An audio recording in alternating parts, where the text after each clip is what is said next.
Record.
Kapal baston, lapas tali, lapas cinta.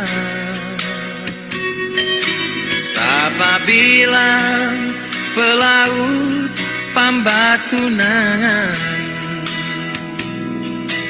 jangan percaya mulu rica.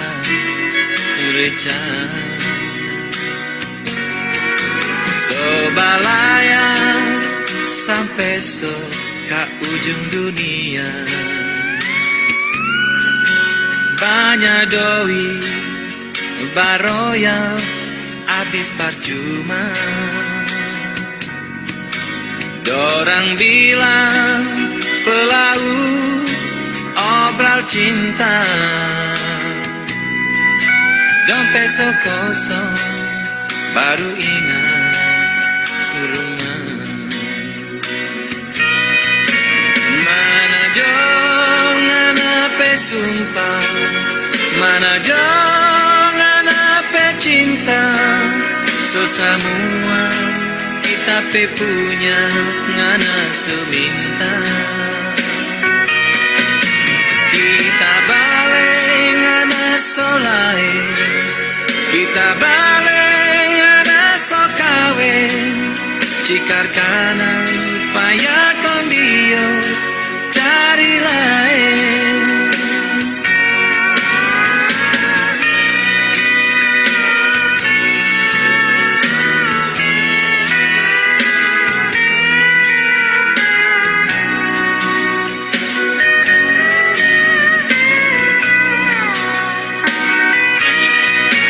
Mana jangan apa sumpah, mana jangan apa cinta. So semua tapi punya anak seminta. Kita balik anak solai, kita balik anak kawin. Cikar kanan faya con Dios cari lain. Cikar kanan faya con Dios cari lain.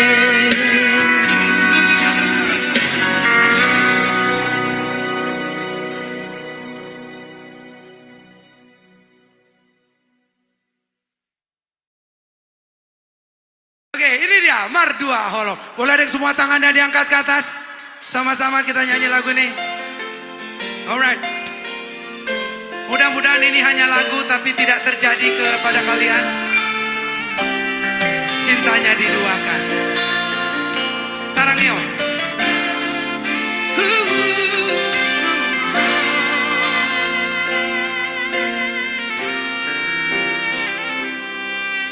Tinggal dunia nito kita namamu kaparan tinggal maniam molo dungi kosiran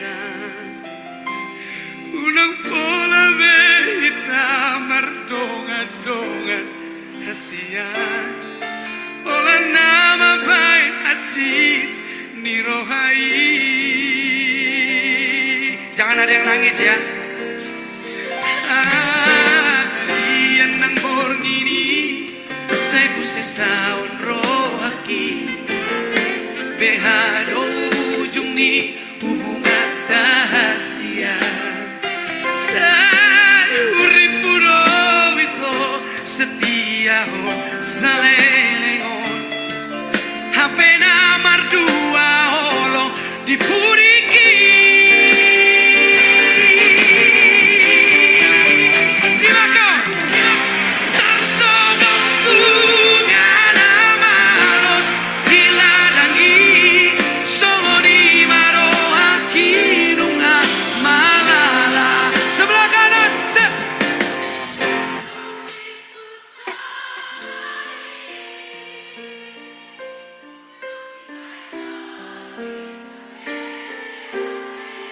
Ini curhat semua, ini ngalamin semua kayaknya.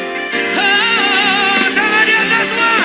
Saya mahito, saya masude, saya maholara, nagabe korbanmu. Mari sua, hari manatiki, holana lani. Tepuk tangan dong buat semuanya, Medan. Luar biasa semangatnya. Yang di belakang sana, mana suara yang di belakang? Mungkin bisa dihidupin flash handphonenya supaya kelihatan mukanya.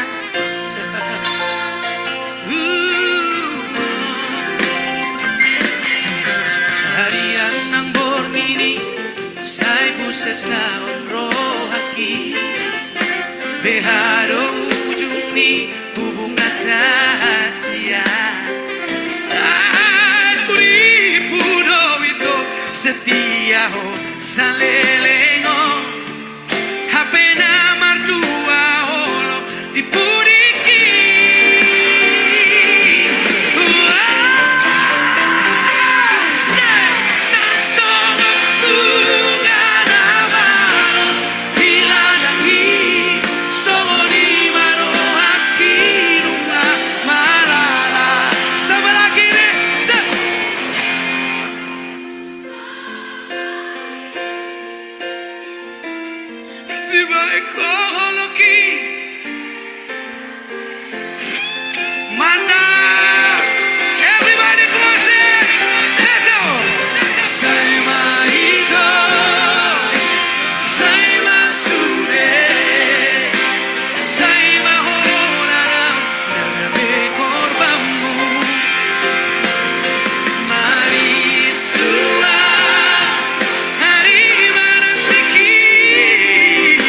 Holana lani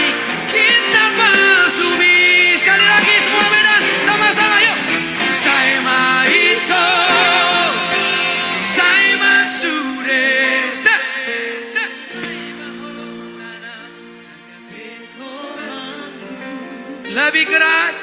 Mari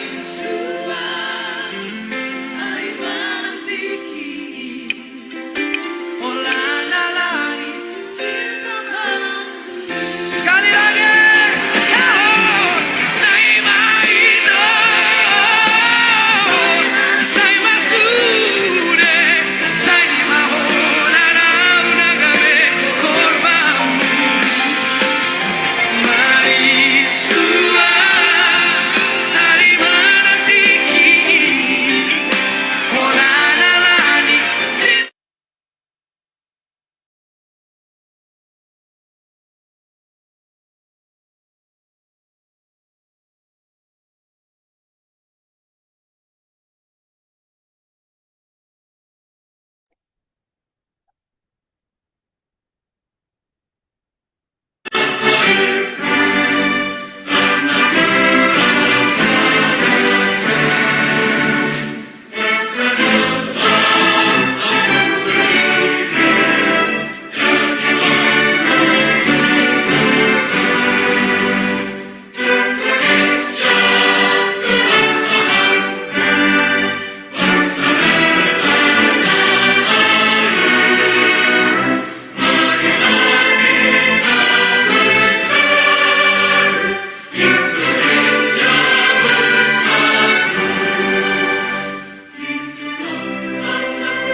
Bismillahirrahmanirrahim.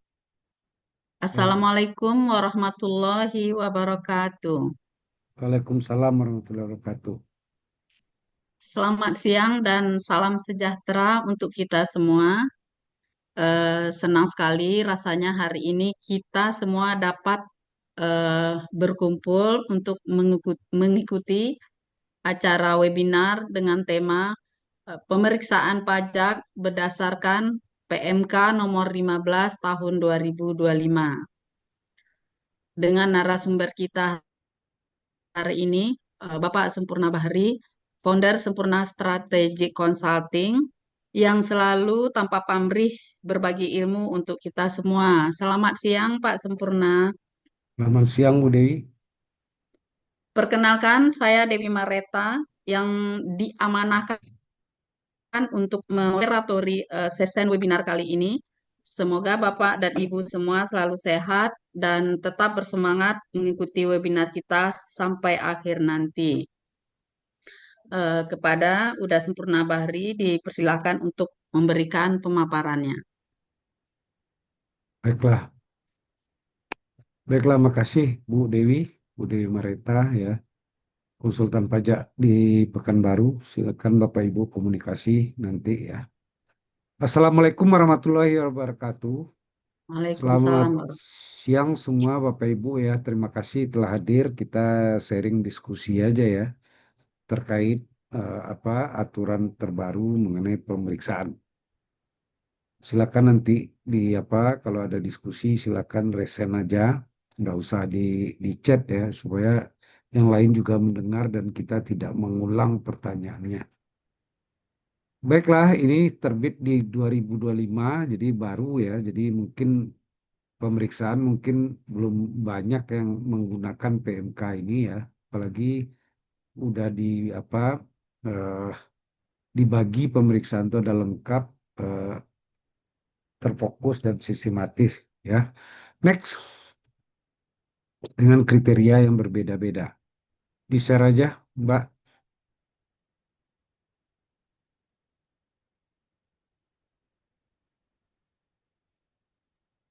Next saja. Nah, sekarang kita bicara kenapa terbit PMK 15 2005 pemeriksaan pajak. Ini sesuai pasal 31 ayat 1 Undang-Undang Ketentuan Umum dan Tata Cara Perpajakan yang kita kenal dengan KUP, juga terkait dengan penerapan Kortek. Jadi dalam rangka menyesuaikan dengan sistem administrasi perpajakan perlu dilakukan penyesuaian proses bisnis. Jadi proses bisnisnya, undang-undangnya tetap KUP, ya. Jadi aturan tertingginya tetap KUP. Caranya atau prosesnya itu menggunakan Kortek. Jadi kalau ada yang berbeda antara Kortek dengan KUP, Bapak Ibu tetap harus mengacu ke KUP karena nggak mungkin turunan eh, undang-undang itu lebih merubah induknya sendiri, itu nggak mungkin, ya. Juga terkait penyederhanaan atau yang dikenal dengan simplifikasi, terdapat dua pengaturan terkait pemeriksaan yang terakhir yaitu PMK 17 2013 tentang tata cara pemeriksaan dan PMK 256 tahun 2014 tentang tata cara pemeriksaan dan penelitian PBB, pajak bumi dan bangunan. Next.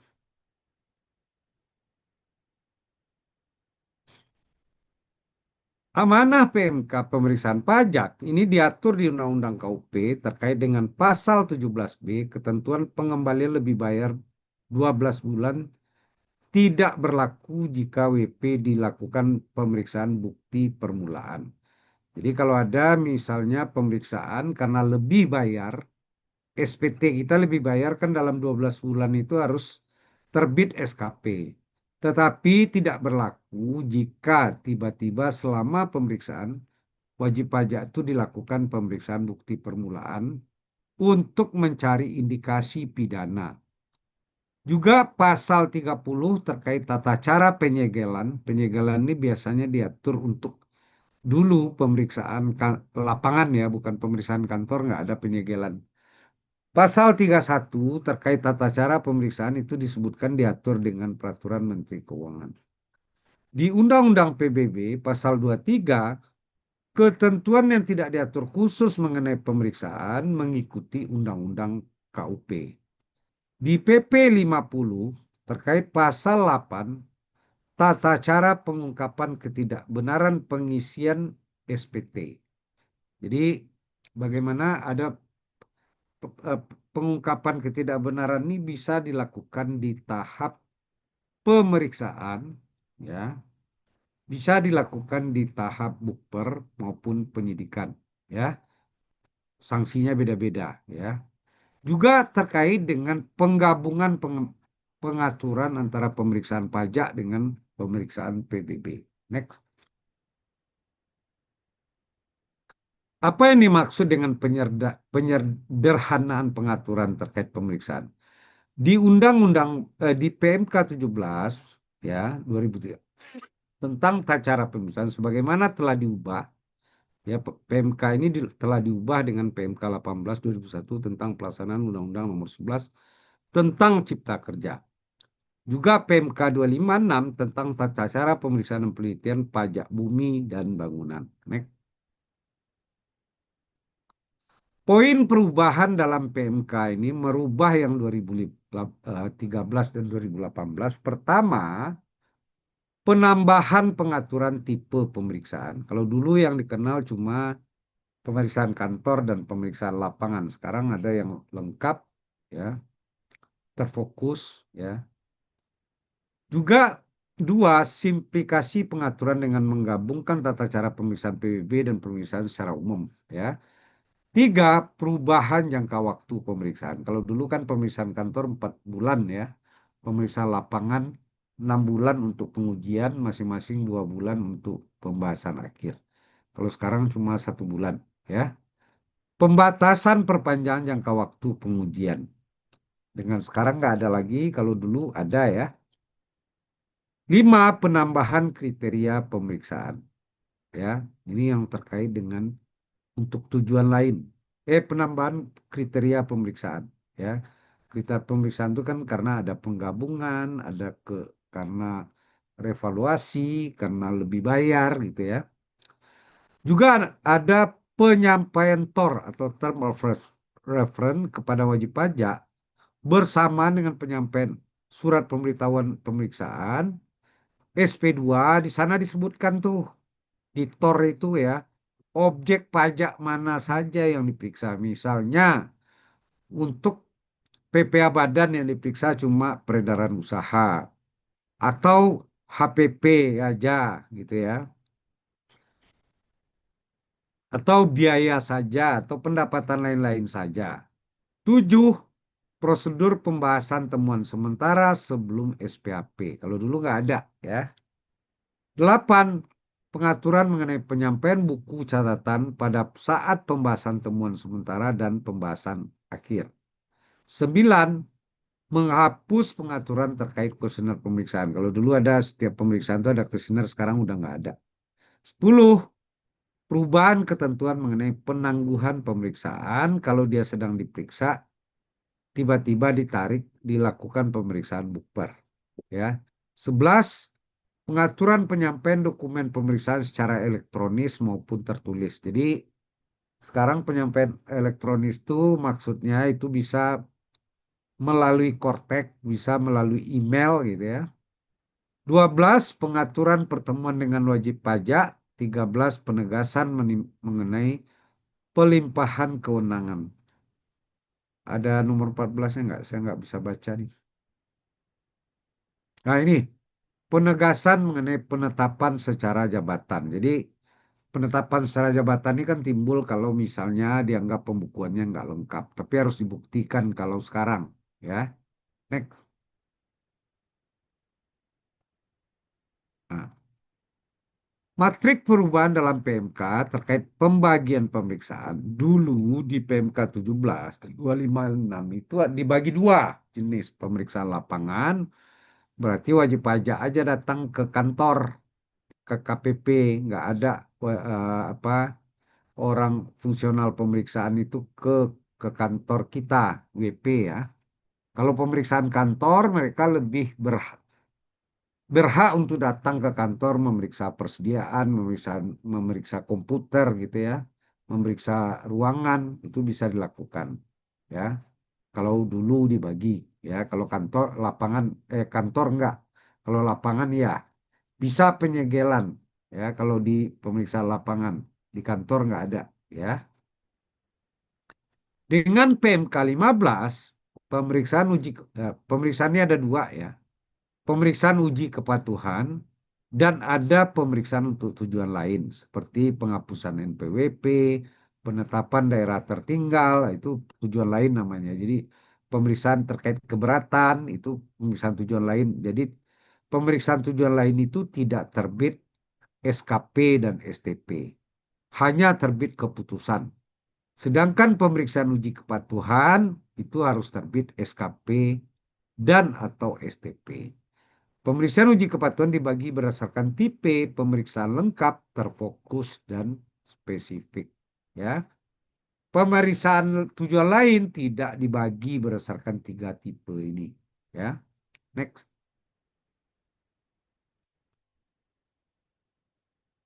Nah, apa yang dimaksud dengan pemeriksaan lengkap? Adalah pemeriksaan untuk menguji kepatuhan pemenuhan kewajiban yang mencakup seluruh pos dalam SPT atau surat pemberitahuan objek pajak untuk PBB SPOP secara mendalam. Kira-kira ini sama dengan pemeriksaan all taxes sekarang yang kita kenal ya.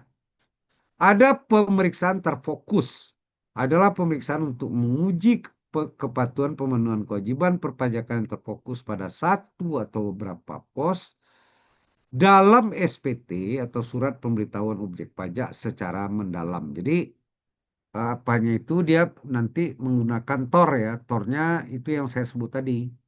PPA 21 misalnya ya. PPA 21 berarti GL PPA 21 gitu ya. Jadi daftar gaji aja misalnya, macam-macam ya. Juga ada pemeriksaan spesifik.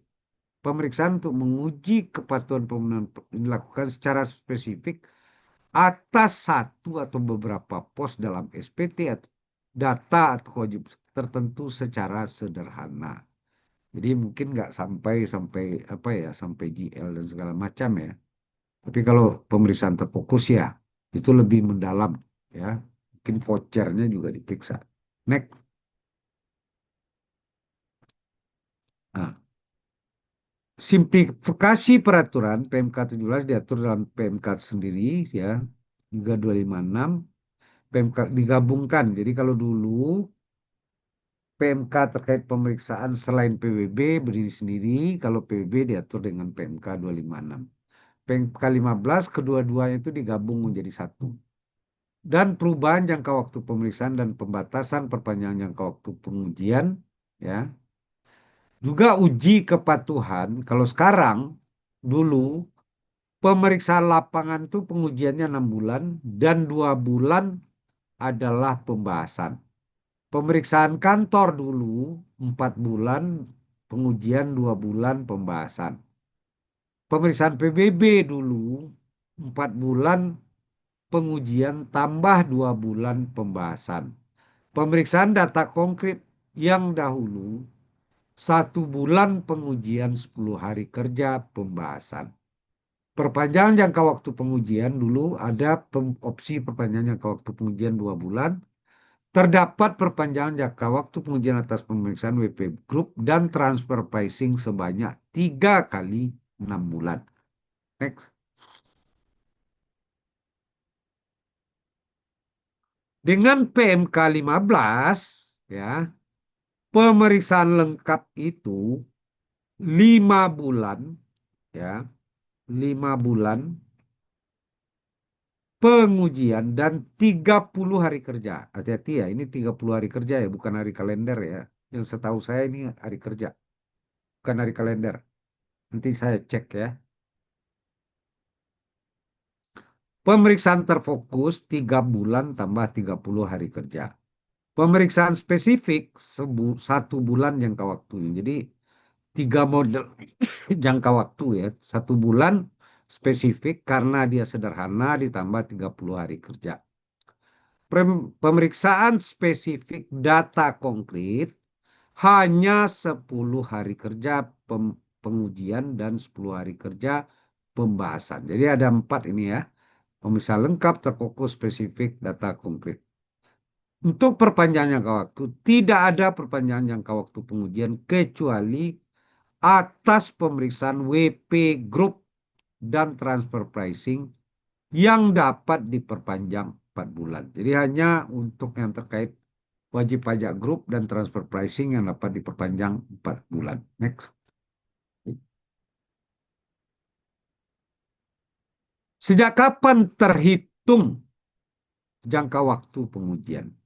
Jangka waktu pengujian terhitung sejak SP2, surat pemberitahuan pemeriksaan disampaikan kepada wajib pajak, wakil kuasa pegawai atau anggota keluarga yang telah dewasa dari wajib pajak, sampai dengan tanggal SPAP, surat pemberitahuan hasil pemeriksaan.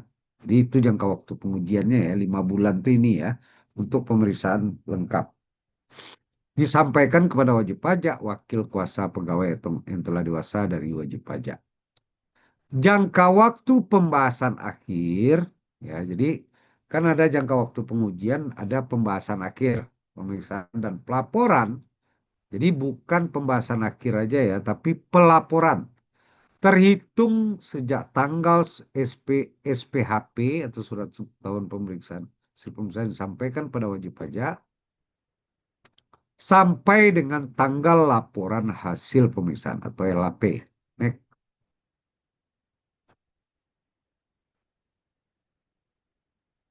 Next. Nah, juga ada penambahan kriteria pemeriksaan. Ya. Terdapat penambahan kriteria pemeriksaan untuk uji kepatuhan. Ya, jadi ada pemeriksaan itu untuk tujuan lain, ada untuk uji kepatuhan. Pengusaha kena pajak tidak melakukan penyerahan dan telah diberikan pengembalian pendahuluan atau telah mengkreditkan pajak masukan. Ini dalam 3 tahun ini ya. B. Pihak lain yang tidak melaksanakan kewajiban potong pungut setor lapor sesuai pasal 32. Jadi kalau ada Bapak Ibu ya memotong kewajiban memotong 21, 22, 23 gitu ya. Itu bisa dilakukan pemeriksaan karena udah masuk kriteria ya. Kalau dulu nggak masuk. Next.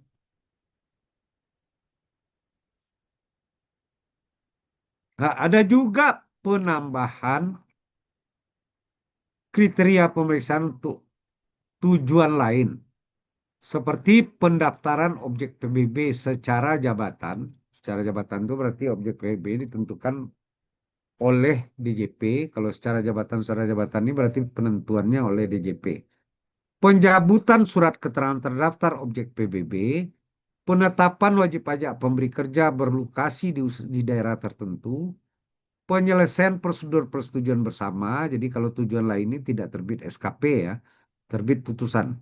Penyelesaian permohonan kesepakatan harga transfer ya atau advance pricing agreement, pengujian kepatuhan atas pelaksanaan undang-undang akses informasi keuangan atau apa ya automatic exchange of information atau akses informasi ke perbankan ya.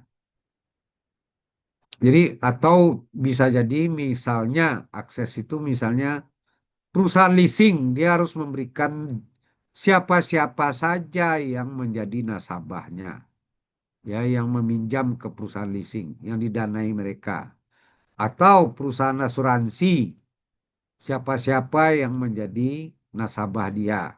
Nah, itu kalau dia tidak menjalankan Undang-Undang Akses Informasi Keuangan, mereka bisa diperiksa atau diuji kepatuhan atas pelaporannya. Penetapan besarnya biaya pada tahapan eksplorasi. Jadi, pelaksanaan pemeriksaan fisik dalam rangka pemberian endorsement persetujuan dari tempat lain dalam daerah APBN ke kawasan perdagangan bebas, bonded zone dan pelabuhan bebas, free trade ya, free trade area, pengumpulan atau perolehan data dalam rangka perluasan basis data perpajakan, pengujian pihak lain atas pemenuhan kewajiban sebagaimana diatur dalam pasal 3A KUP, pengujian fasilitas perpajakan yang telah diberikan, misalnya diberikan fasilitas PPN tidak dipungut gitu ya, atau diberikan SKB gitu ya, ternyata itu bisa diuji ya. SKB-nya masih jalan atau misalnya fasilitas PP 23 ya atau PP 55 sekarang diuji bisa diuji atau kriteria lainnya untuk melaksanakan ketentuan peraturan perundang-undangan di bidang perpajakan. Next. Nah, sekarang mengenai TOR kepada wajib pajak. Jadi di PMK yang lama sebelum PMK 15 tidak ada TOR. PMK 15 dalam hal pemeriksaan uji kepatuhan dengan tipe pemeriksaan khusus pemeriksaan terfokus hanya yang terfokus saja. Terdapat kewajiban bagi pemeriksa pajak untuk menyampaikan TOR pada saat pemberian surat pemberitahuan pemeriksaan bersamaan dengan penyampaian surat pemberitahuan. Jadi TOR-nya itu menyampaikan kami memeriksa PPh badan gitu ya untuk omset saja gitu ya. Nah, itu atau terkait dengan HPP saja gitu ya, tidak semua ya. TOR merupakan pemberitahuan tertulis dan TOR ini bisa dirubah dengan pemberitahuan perubahan ya. Jadi bisa aja TOR-nya berubah di tengah perjalanan pemeriksaan. TOR merupakan pemberitahuan tertulis mengenai pos dalam SPT data atau kode tertentu yang diperiksa. Next. Di PMK lama ya tidak ada prosedur pembahasan temuan sementara. Kalaupun ada itu inisiatif masing-masing. Di PMK 15, pemeriksa pajak diwajibkan untuk melakukan pembahasan temuan sementara dengan wajib pajak paling lambat 1 bulan sebelum berakhirnya jangka waktu pengujian dalam hal pemeriksaan dengan pemeriksaan tipe pemeriksaan lengkap atau terfokus. Ya, jadi hanya untuk pemeriksaan lengkap dan terfokus saja ya dilakukan.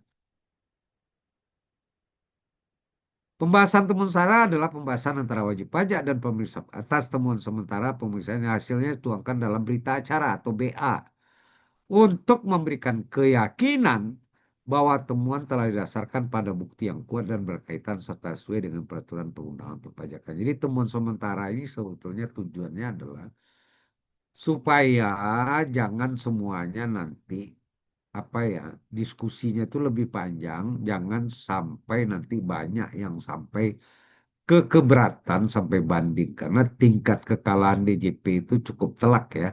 Mereka cuma menang di pengadilan pajak itu cuma 48% dari semua sengketa terkait banding ya. Kalau gugatan mereka banyak menang.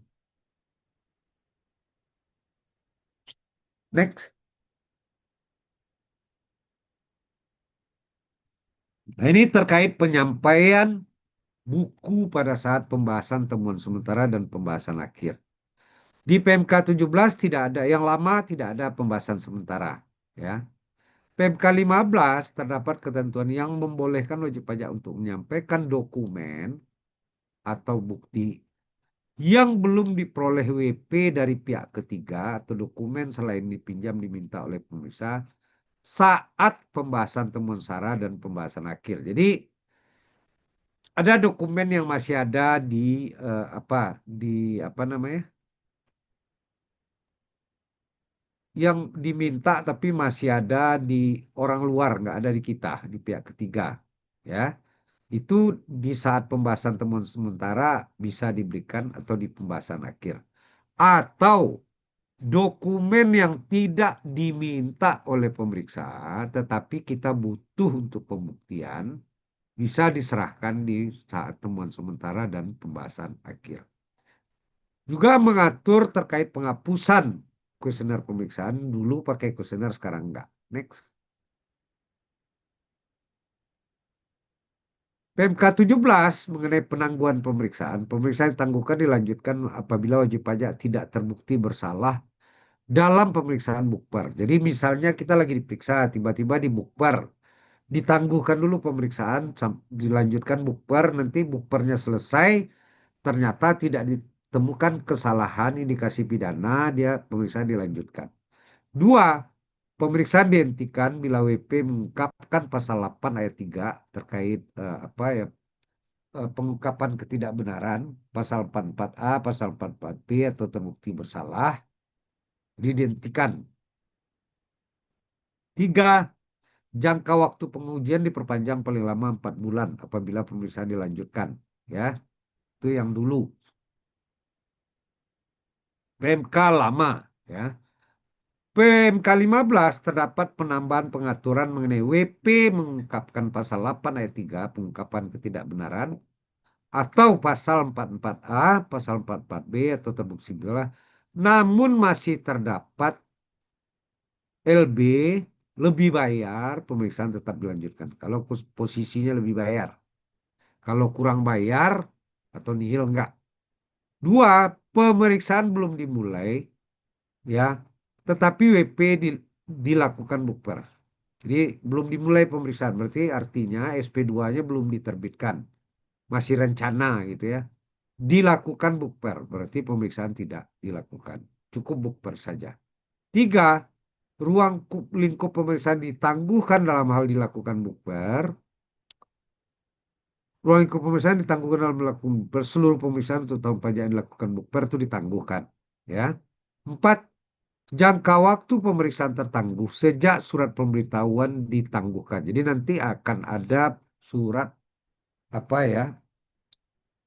Ada surat penangguhan pemeriksaan sampai dengan surat pemberitahuan pemeriksaan dilanjutkan.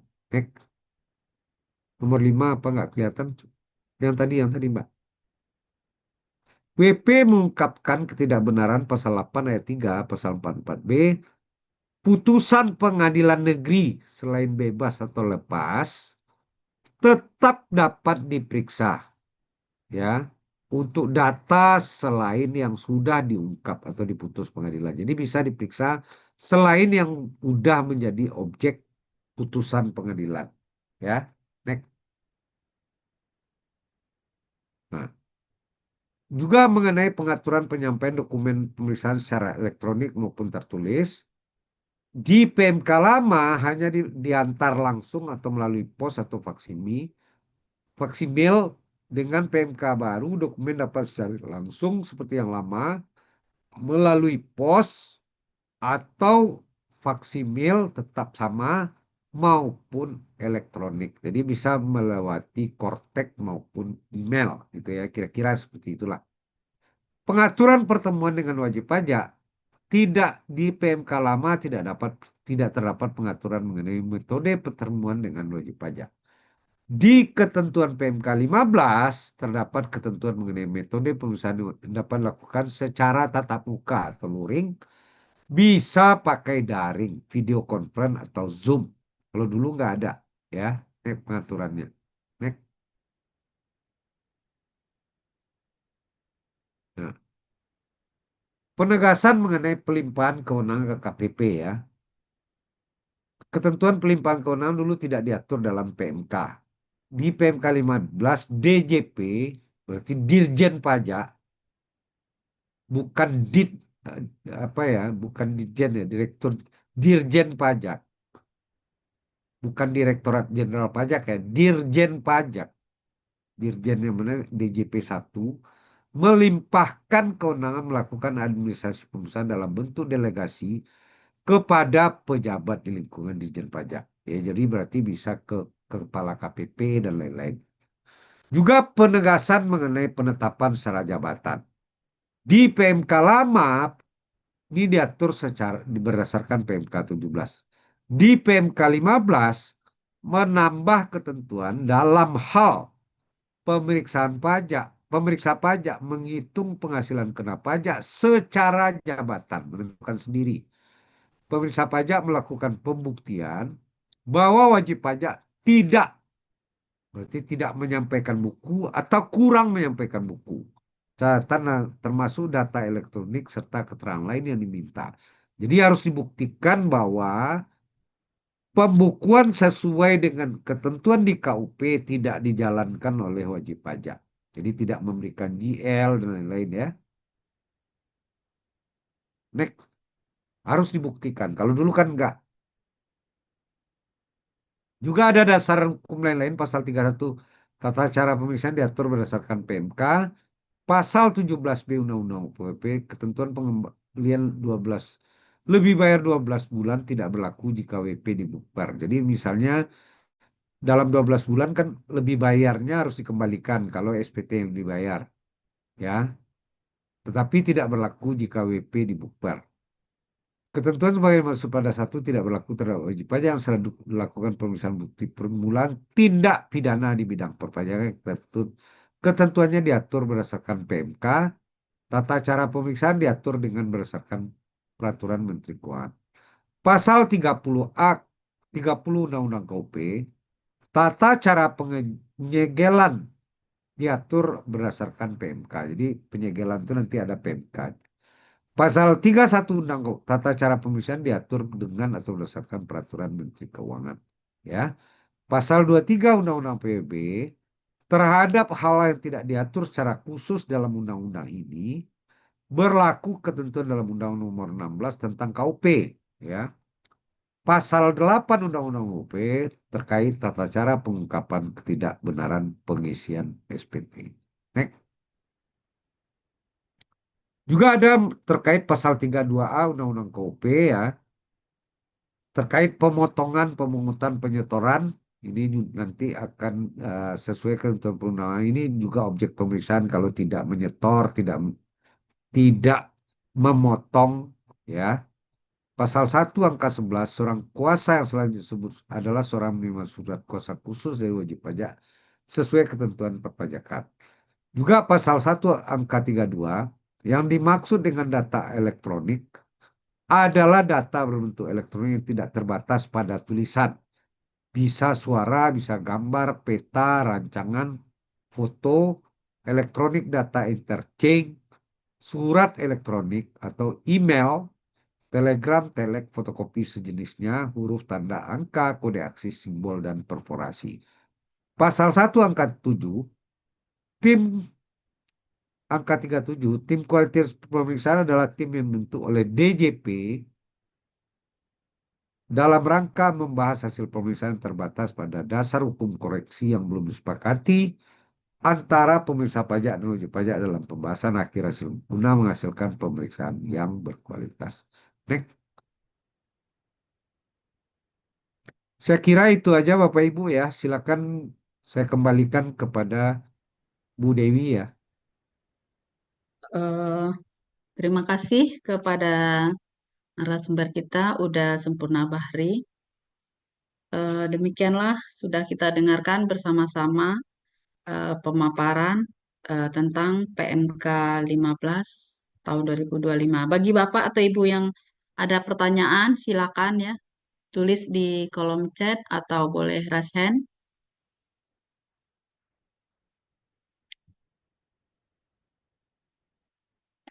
Ada yang ingin bertanya? Silakan chat aja Bapak resen aja ya Bapak Ibu ya, Ya, jangan di raise hand apa aja ya. biar lebih Nggak usah di komunikatif, dari lebih apa biar langsung nggak aja nggak gitu. nggak harus diulang apanya pertanyaan.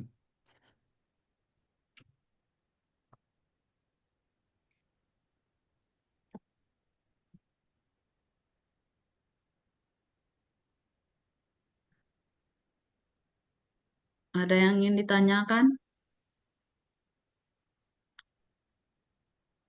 Silakan Bapak Ibu resen aja Bapak Ibu ya. Karena ini agak berbeda apanya cara pemeriksaannya ya.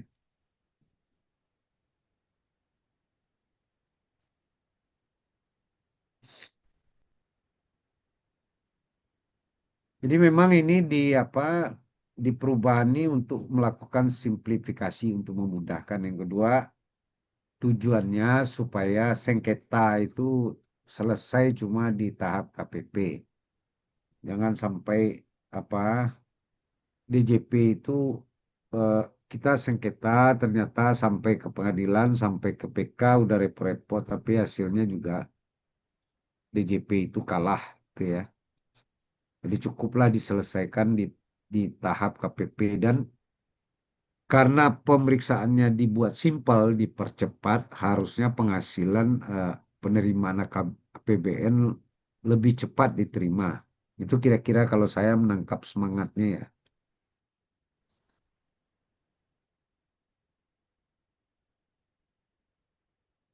Silakan Bapak Ibu, resen aja kalau ada yang bertanya, Bapak Ibu ya. Atau cukup jelas? Nggak ada yang lagi sedang mengalami tahap pemeriksaan ya, yang Bapak Ibu yang hadir ini.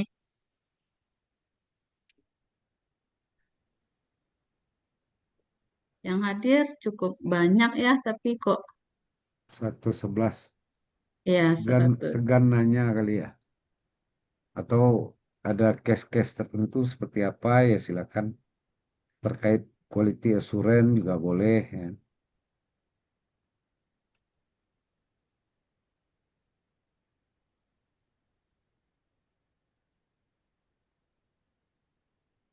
Atau SA itu ada Pak Bu Mejun nih anggota IPI juga nih. Ada Bu Iya, sore Pak Pak. Pari atau ya silakan Bu. Iya, Pak, saya mau tanya ini Pak, sharing-sharing ya Pak. Ya Eh, Bu ya Bu. Sekarang kan lagi marak SP2DK ya Pak ya. Ya SP2DK itu terselesaikan di KPP mungkin beres ya. Tapi ya. kalau kita nggak ada kesepakatan, kan kita masuk pemeriksaan ya Pak ya. Betul ya? Belum belum tentu Bu. Nah, Belum belum tentu tentu. Bu. Jadi kalau SP2DK kita nggak sepakat, Iya. itu kan diusulkan Bu ya. Mm-mm. Diusulkan itu melewati Komite Kepatuhan di KPP. Mm-mm. Betul. Mm-mm. Nanti juga akan dibahas di Komite Kepatuhan Kanwil, Bu. Jadi misalnya dari SP2DK nggak sepakat tuh 100, paling nanti yang diperiksa cuma 20 gitu loh, Bu. Jadi tidak semua. Karena mereka juga keterbatasan ya, Bu ya. Iya, iya. Apakah cukup signifikan nggak gitu loh.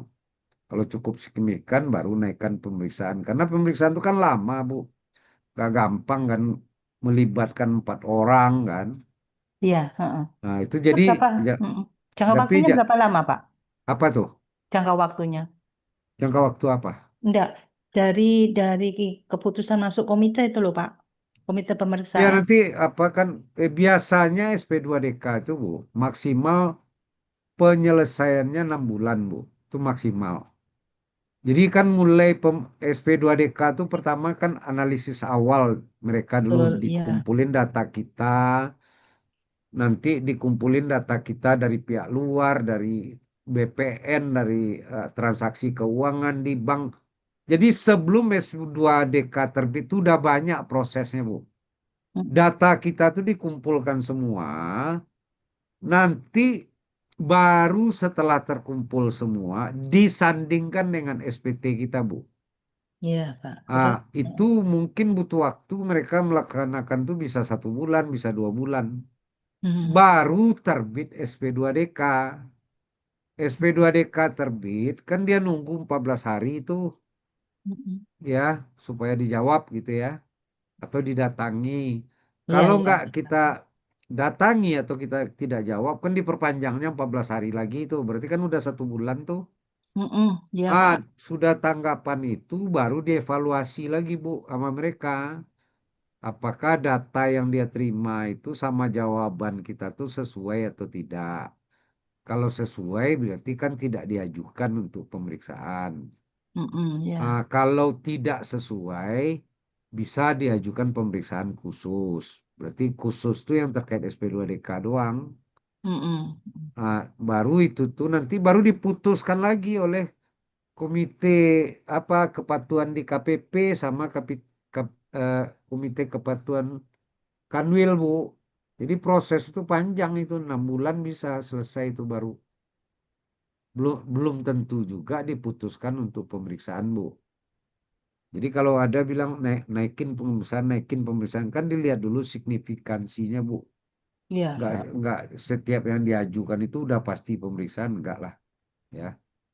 Oke. Gitu ya, Bu. Iya, Pak, saya kan dapat info ya, Pak ya.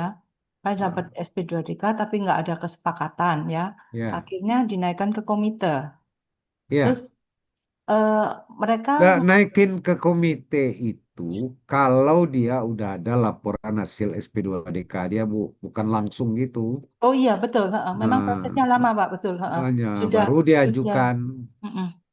Sudah ada tanya jawab sama kita, betul. Iya, Nah, nanti terus, mereka kan mm-mm, ngumpulin nanti buat berita acara, mm-mm. buat laporan hasil SP2DK dan lain-lain, baru diajukan rekomendasi, Bu. Loh, Pak nggak ada pengajuan loh, Pak, untuk apa berita acaranya nggak dibuat, Pak. Langsung mereka naikkan ke atas, Pak. Ya bisa saja, Bisa kalau nggak ya. bisa saja. Itu berita acara itu kan penanda aja tuh biasanya kalau sepakat kan. Mm-mm. Nah, itu Eh, maksud saya gini, Pak. Mereka sudah kasih info mau melakukan pemeriksaan. Saya bilang oke, silakan. Bapak mau mm. periksa monggo. Tapi nggak ada sampai dengan sekarang ini surat untuk pemeriksaan, Pak. Itu ada Ya jangka waktunya. mungkin nggak apa Bu, nggak kan mereka di internal Bu. Mungkin aja nggak dinaik nggak di apa oleh komite kepatuhan kan harus ACC mereka Bu, persetujuan mereka. Tapi kalau mereka sudah ngasih info kan mestinya sudah ACC ya, Pak. Enggak, itu kan bukan kewenangan lagi Bu. Kalau kewenangan AR tuh cuma untuk pengajuan Bu. Mm-mm. Apakah diperiksa atau tidak itu nggak ada kewenangan AR mah. Kewenangannya bukan udah di atas. Ya, betul. Tapi kasih info gitu kan jangka Ya waktunya berapa dibilang lama? dibilang ini naikin pemeriksaan itu bukan dinaikin, diusulkan. Terus, Oh, Ya mereka tentu nggak bilang gitu, Pak. Mereka cuma bilang, Bu, ini sudah masuk ke komite ya. Terus ya beberapa hari dia ngasih tahu, Bu, ini akan masuk ke pemeriksaan. Monggo, saya bilang gitu, Pak. Nah, ya, sampai dengan saat ini nggak ada surat pemeriksaan sama sekali. jadi dia melihat juga Bu, apakah tenaga pemeriksaannya cukup atau tidak. Macam-macam pertimbangannya Bu. Apakah ini signifikan nggak untuk pemeriksaan? Oh, gitu. Kira-kira temuannya cukup nggak kita meriksa 4 orang kalau cuma dapat sedikit ya sama juga bohong kan? Hmm. Itu ya Pak Jadi ya. tidak serta merta langsung Bu, ya. Mm-mm. Panjang prosesnya. Gitu ya Bu. Ya ya oke Pak. Kalau gitu Ya, makasih Pak. ya sama-sama Bu. Ya. Ya ini ada yang raise hand, Pak Fari Silakan, Sutrisna ya. Ya, Ya halo, Pak, selamat sore, silakan Pak Pak. Fari. silakan Pak. Ya, selamat sore, Pak. Ya, Ya, Pak, ini menyambung tadi pertanyaan Ibu. Kebetulan kami juga ada dapat SP2DK, Pak. ya. Isi dari SP2DK itu kurang lebih bahwa eh, net profit margin kami itu tidak sesuai dengan net profit margin secara nasional, Pak. Jadi Ah, kantor pajak itu menetapkan net profit marginnya itu 15%. Sedangkan ah. dari laporan keuangan kami itu adalah 25%, Pak.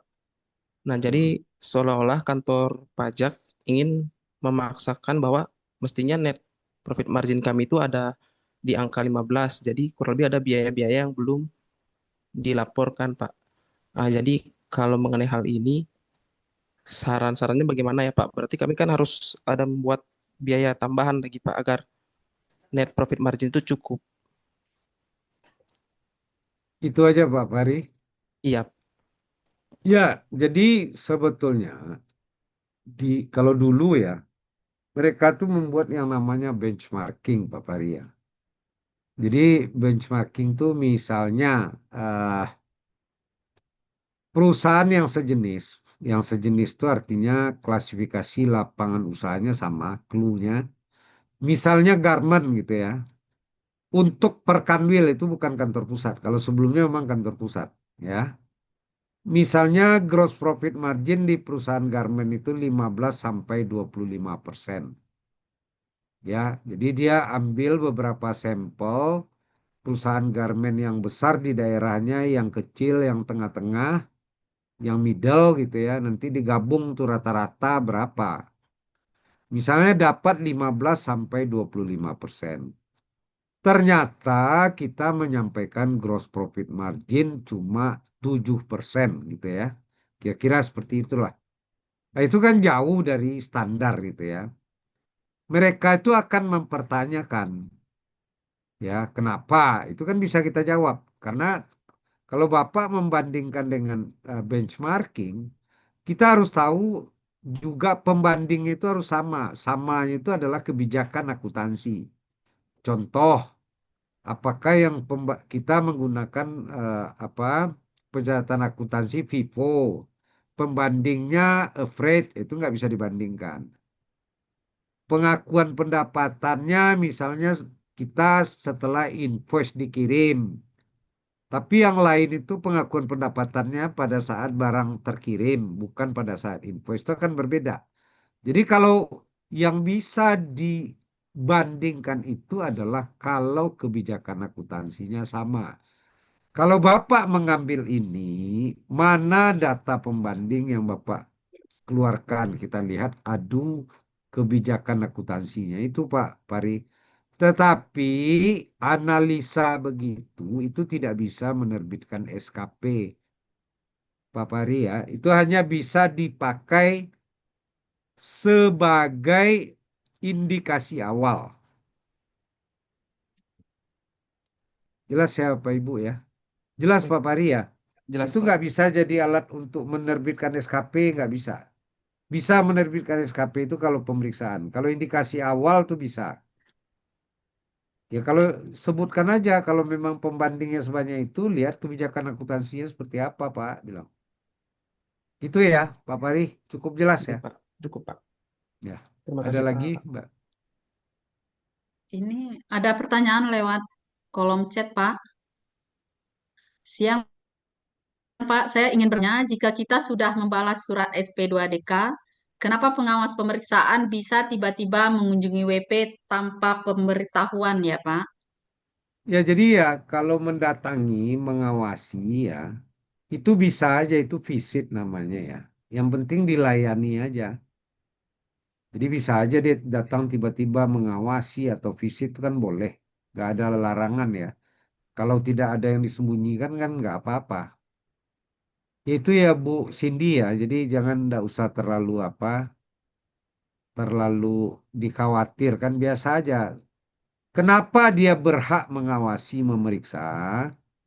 Karena kita menggunakan sistem self-assessment. Self-assessment itu yang buat SPT itu mulai dari transaksi, bukti, jurnal, buku besar, sampai adjustment, sampai laporan keuangan komersial, baru kita koreksi fiskal negatif positif menjadi laporan keuangan fiskal yang dimasukkan di SPT.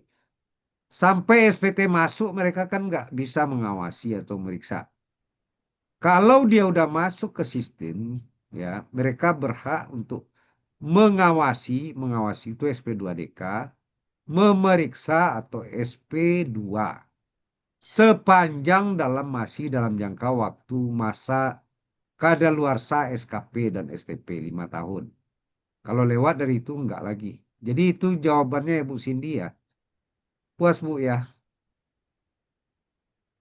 Oke, oke Bu Cindy, makasih ya pertanyaannya. Terus selanjutnya ada pertanyaan dari Bapak Muhammad CA. Izin Pak Pur, bagaimana prosedur pemeriksaan dengan arus piutang dan hutang oleh KPP? Kita pernah LB, tapi KPP menghitung piutang tahun lalu dianggap penjualan tahun berjalan supaya LB sama dengan nihil. Thanks. Jadi gini Pak ya. Pemeriksaan itu ada dua model ya.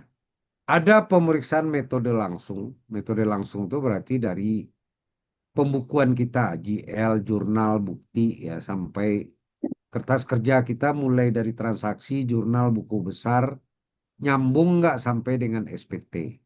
Itu metode langsung.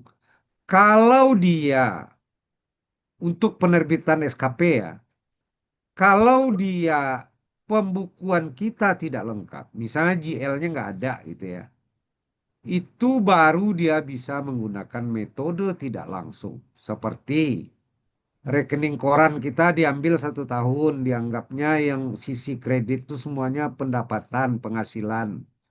Yang masuk, duit masuk itu kan di apa semua tuh, di sisi kredit ya, di rekening koran ya. Dianggapnya itu omset semua. Itu boleh dilakukan kalau pembukuan kita tidak lengkap. Ya, pembukuan lengkap itu artinya SPT atau neraca rugi laba yang kita sampaikan didukung oleh GL. GL-nya itu bisa pakai software, pakai Excel, terserah. Yang penting Bapak Ibu bisa menjelaskan apa angka-angka yang di neraca. Seperti misalnya penjualan. Penjualan 10 miliar, apa aja rincian setahun itu kan bisa tuh. Atau pembelian atau APP, kita bisa jelaskan. Kalau di APP persediaan awal itu dari mana, mana kartu stoknya misalnya. Nah itu dianggap pembukuan lengkap. Tapi kalau GL tidak ada, ya, itu dia menggunakan analisa. Analisa inilah yang disebut dengan metode tidak langsung. Analisa ini bisa analisa arus uang, bisa analisa urus piutang, bisa analisa persediaan dan macam-macam. Ya, nah itu. Itu ya cukup jelas Pak Muhammad ya.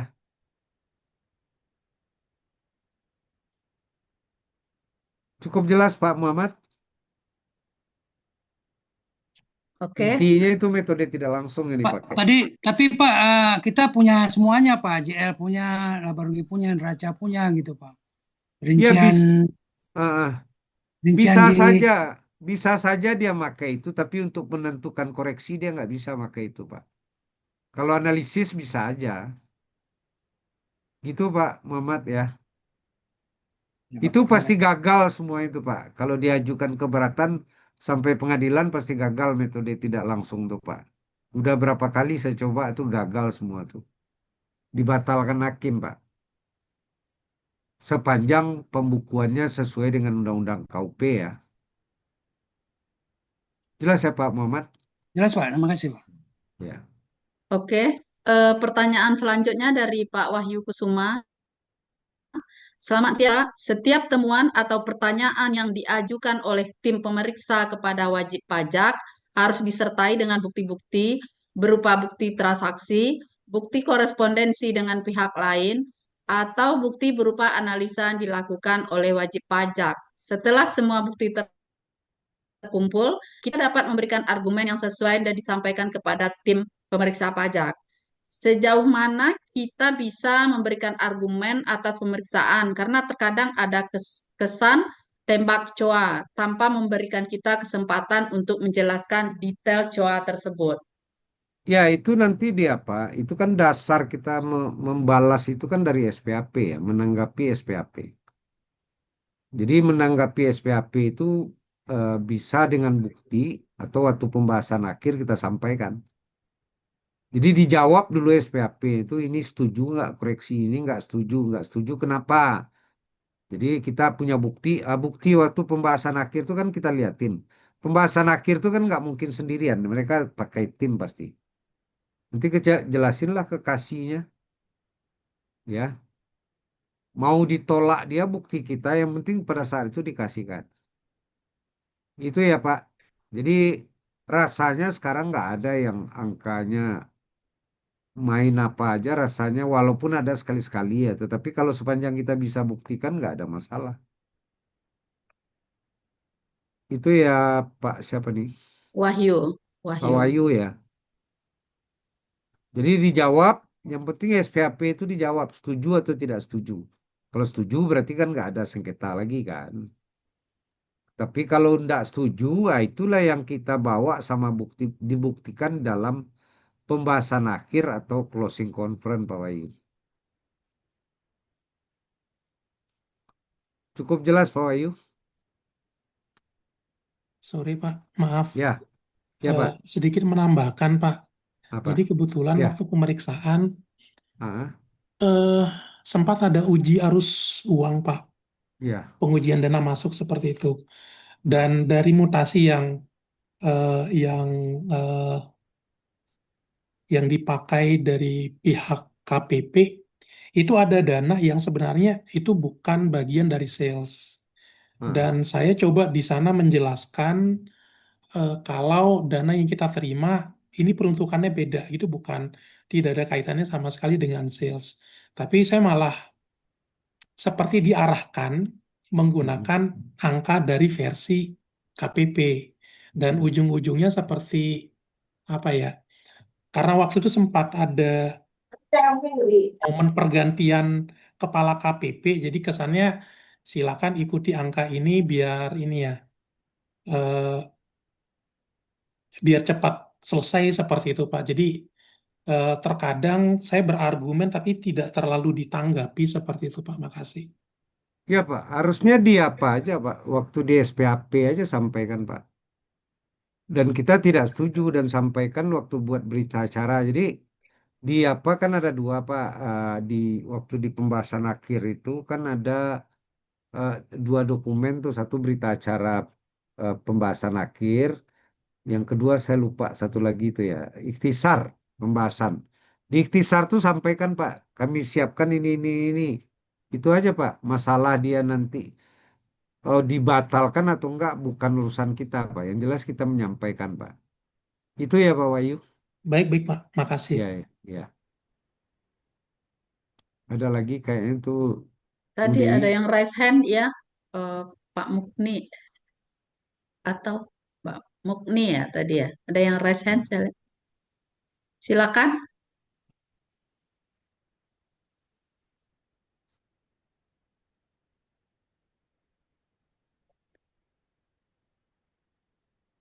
Silakan kalau masih ada pertanyaan. Tadi ada yang raise hand, Mas Mukni tadi kalau nggak salah. Halo, Halo ya Pak. Ya, iya Mas, silakan. suaranya jelas ke Bu? Siap, jelas Pak. Ya, Pak, izin bertanya, Pak. Ya Kan silakan Pak. sekarang kan kalau yang saya lihat ya, jadi sekarang tuh banyak perusahaan yang eh, apa tuh banyak yang minjem tuh dari pemegang saham tuh. Ya, Jadi kayak jadi bukan langsung disuntik dari modal gitu, tapi dari ya. pinjaman pemegang saham. Nah, Hmm. itu di lapangan sekarang tuh banyak pemeriksaan mengenai interest kayak gitu nggak sih, Pak?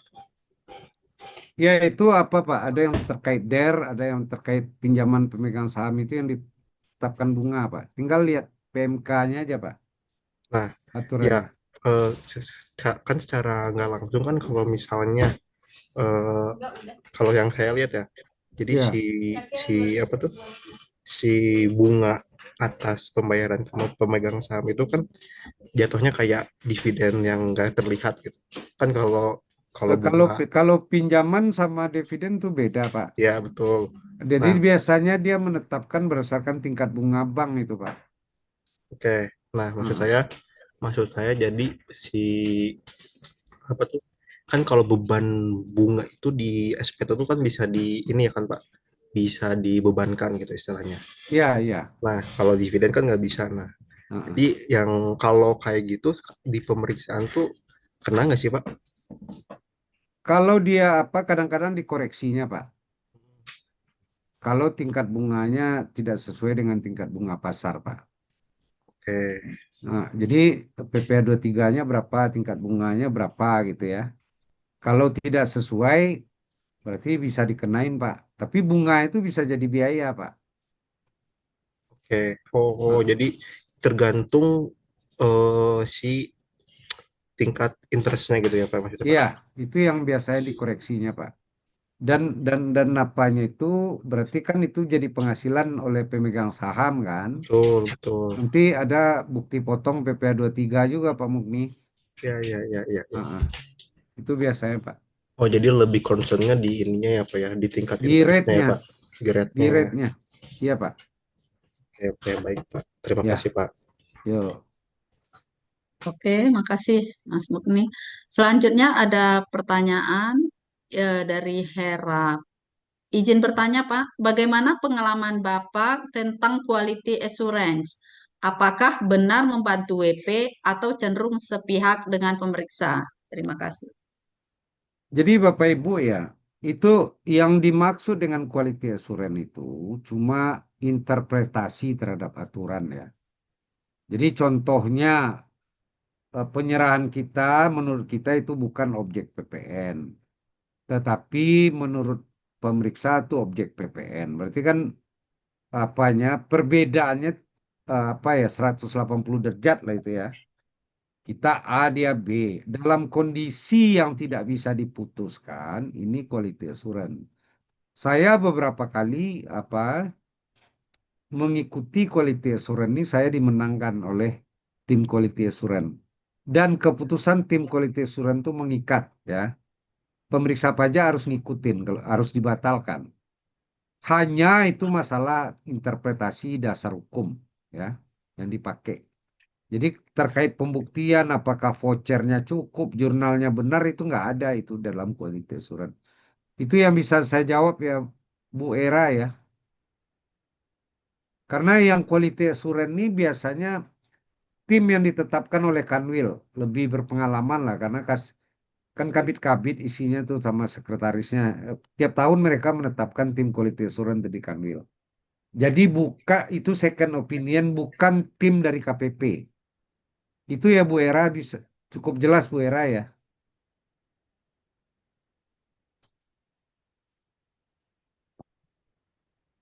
Bu Itu Hera, dari cukup ya. Ya, ini Nah, ada pertanyaan lagi. Izin tanya, Pak, minta sharingnya bagaimana tanggapan SP2DK yang isinya bahwa sisitor kita di apa nih, ya, perusahaan sejenis supaya beda, tanggapan kita beda. dapat diterima.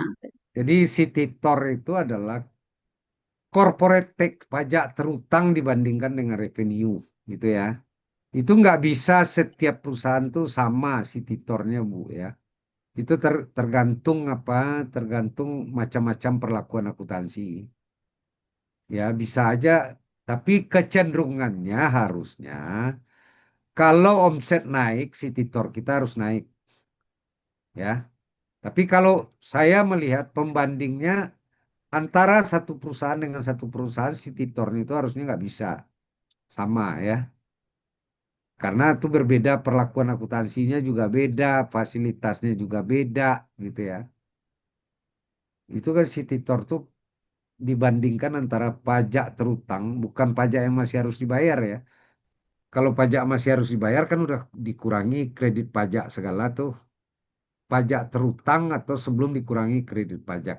Nah, itu dibandingkan antara perusahaan sejenis. Kalau dia perusahaan sejenis, kita harus lihat komponen rugi labanya juga, Bu. Nggak bisa disamakan. Walaupun perusahaan itu clue-nya sama. Gitu ya, Bu ya. Cukup jelas, Bu. Bu Linda. Oke, lanjut pertanyaan dari Pak Riki. Izin tanya Pak, modal nggak disetor. Jadi di tahun sebelumnya, tahun 2024, WP udah melaporkan piutang pendapatan bunga karena disuratin dan itu sebagai permintaan AR untuk close. Dan dapat berita acara modal nggak setor, cuman ada duit masuk dari pihak lain. Kira-kira bagaimana strategi agar terhindar dari potensi pendapatan bunga efek modal nggak disetor ini ya Pak? Ya, itu kadang-kadang itu memang di adjust mereka itu ya. Kalau belum di store semuanya, itu kadang-kadang di adjust tergantung pemeriksa ya. Tapi pada dasarnya itu tinggal liatin jurnal, real transaksinya seperti apa. Real transaksi itu kan dari jurnal tuh.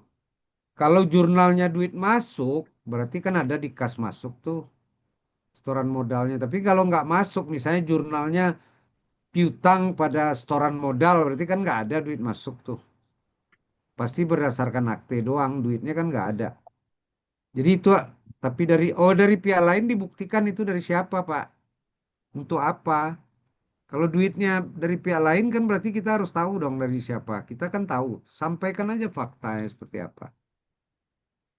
Apakah itu pinjaman dari kanan bos luar negeri, ya misalnya. Apakah itu sifatnya pinjaman, apakah uang muka? Itu tinggal dijelaskan aja, Pak. Realnya seperti apa? Gitu ya, Pak.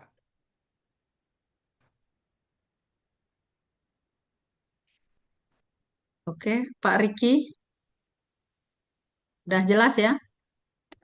Pertanyaan kita lanjutkan dari Pak Yoko. Selamat siang Bapak. Mau tanya untuk pokok dan sanksi pajak mana yang boleh kami bebankan ya Pak di Bapak di laba rugi? Kedua-duanya nggak boleh dibebankan ya, Pak ya. Kedua-duanya nggak boleh ya. Pajak itu nggak boleh dibebankan di rugi laba. Oke, Baik pokok maupun karena sanksi. dikoreksi ya Pak. Ya itu jelas di apa terkait Iya, perpajakan. oke. Pertanyaan kita lanjutkan dari Bu Yayan. Mohon maaf, mau tanya pada laporan keuangan posisi rugi, pada pembuatan TP-Doc, apakah pada penjualan independen boleh dilakukan adjustment dan efeknya apa aja pada laporan SPT Badan? Mohon sarannya ya, Pak. Gimana gimana? Pada laporan keuangan posisi rugi, pada Iya, kenapa? pembuatan TP-Doc, apakah pada penjualan independen boleh dilakukan adjustment dan efeknya apa aja pada laporan SPT Badan? Sebetulnya kan nggak perlu adjustment ya. Kalau pelaporan kan tentu harus ngikutin yang terjadi ya. Tapi apakah wajar atau tidak? Kalau wajar berarti kan kita sesuaikan dengan kewajaran gitu ya. Itu aja Bu. Artinya kalau nggak wajar mereka akan koreksi ya. Kan kita TP-Doc itu kan pakai pembanding ya. Macam-macam pembandingnya ya. Bisa yang berdasarkan provider, bisa yang tidak. Itu ya Bu. Bu Yayan ya. Ya, Bu Yayan gimana? Jelas ya? Oke, ada pertanyaan dari Bu Ratna. Pak, menyambung pertanyaan Pak Mukni tadi, PT utang kepada pemegang saham harus dipotong PPh 23 berapa persen? Misal PT utang cuma 1 bulan 50 juta, kali bunga 1% per bulan. Bunga dipotong PPh 23 2%. Apa betul seperti ini? Jadi apa Bu? Ini harus mengacu kepada PMK-nya Bu ya, bunga pinjaman itu ya Bu ya. Kalau sifatnya sementara kayaknya enggak deh. Ya, coba coba dilihat ya. Sifatnya sementara ini kan 1 bulan cuma, tapi kalau jangka panjang biasanya dikenakan.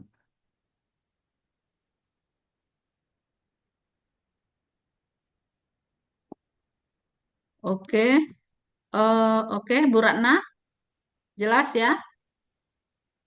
Sekarang ada pertanyaan dari Pak Rudi. Izin bertanya, Pak.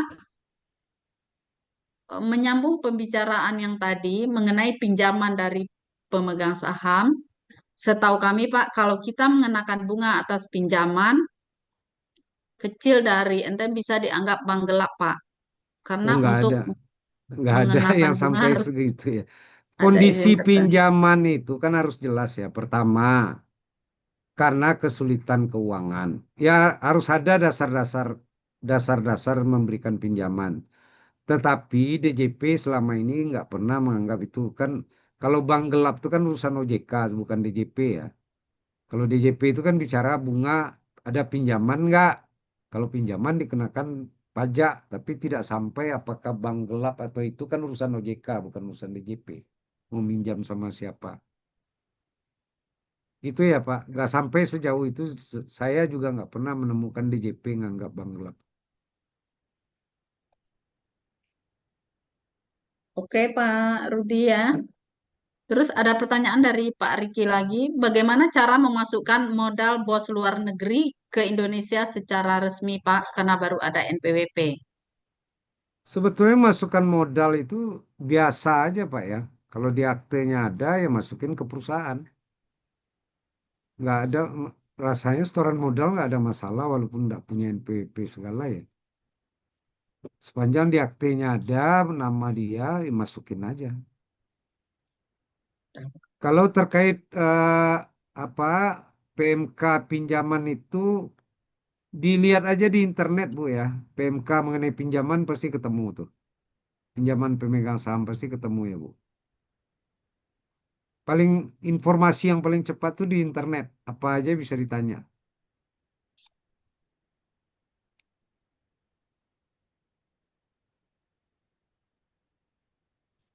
Ada lagi yang mau ditanyakan? Ini SPT tanpa dianggap tidak lengkap. Ya berarti betul kalau SPT itu kan ada aturannya. Lengkapnya seperti apa? Kalau sesuai aturan, kalau dulu kan PMK 213 tuh sekarang 17 berapa saya lupa tuh terkait Tipidok. Kalau kewajibannya harus menyampaikan Tipidok, harus disampaikan. Kalau enggak dianggap tidak lengkap. Dia tidak lengkap itu sama dengan tidak menyampaikan SPT. Sama dengan apa ya? Perusahaan diaudit tetapi tidak dilampirkan di SPT. Nah, itu dianggap SPT-nya tidak lengkap. Tidak lengkap itu dianggap tidak menyampaikan SPT. Jadi hanya data aja bagi DJP, bukan kelengkap kewajiban kita yang telah kita jalankan. Itu ya, Bu ya. Itu Bu Dewi silakan. Saya kira udah cukup ya pertanyaannya. Udah, udah nggak ada pertanyaan lagi ya. Oke, Heeh. berarti kita tutup aja ya Pak. Ya, silakan. Eh, Baiklah Ketemu dengan gimana eh, Pak? sampai ketemu minggu depan terkait keberatan ya. Silakan. Oke. Ya. Baiklah, dengan berakhirnya sesi tanya jawab ini, maka berakhir pula webinar kita hari ini. Acara boleh selesai, tapi semangat harus tetap menyala. Dan kita bertemu di pertemuan selanjutnya. Terima kasih atas atensi dan Dok, antusiasme dari Bapak Ibu semua. Mohon maaf kalau saya ada salah kata. Wabillahi taufik wal hidayah. Wassalamualaikum warahmatullahi wabarakatuh. dokumentasi Waalaikumsalam, Bu. foto. Oh ya, dokumentasi Mbak Asri ya. Iya, Ibu. Bapak Ibu, mohon untuk dibuka kameranya karena akan difoto. Hmm.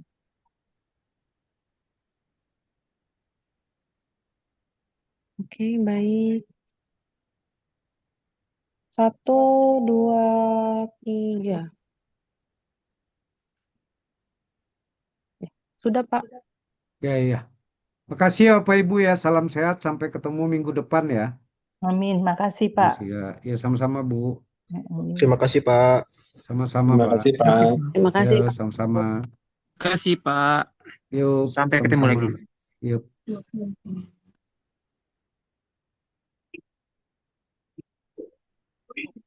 Pak, aku cari Kak.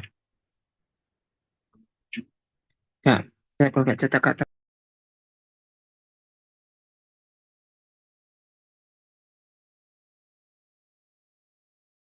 Holo. Boleh ada semua tangannya diangkat ke atas. Sama-sama kita nyanyi lagu ini. Alright. Mudah-mudahan ini hanya lagu tapi tidak terjadi kepada kalian. Cintanya diduakan. Sarang Neon.